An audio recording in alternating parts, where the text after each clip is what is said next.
30 urtez Mobuturen diktadura jasan ondoren eta trantsiziozko hainbat gobernuren ostean 2006an lehendabiziko hauteskunde demokratikoak izan zituen Kongoko Errepublika Demokratikoak.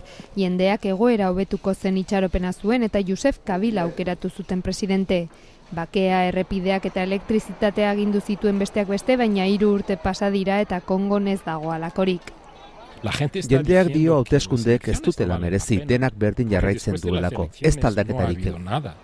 Demokratizazioa amaitzeko beharrezkoa da boterea deszentralizatzea eta tokiko hauteskundeak egitea, horrek baina, gobernuak boterea galtzea ekarriko du, ondorioz agintean dagoen alderdia prozesua atzeratzen ari da.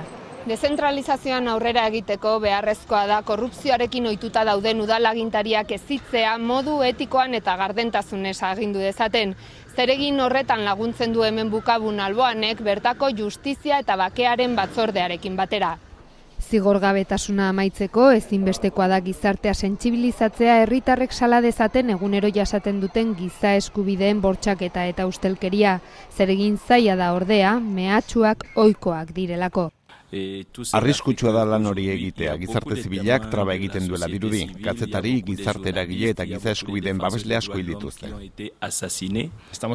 Prentsa askatasuna berria da herrialde honetan. Hobe esan da, ez dago halakorik. Kazetariak hil dizkigute eta beste hainbat mehatxatuta daude. Gazte bat baitu dute abesti batean bizi zuena salatzeagatik. Ez dakigun non dagoen, ez da bizirik jarraitzen duen ere. Zailtasunak zailtasun gizartea esnatzen eta borrokatzen hasi da herrialdeari itxaropena emateko.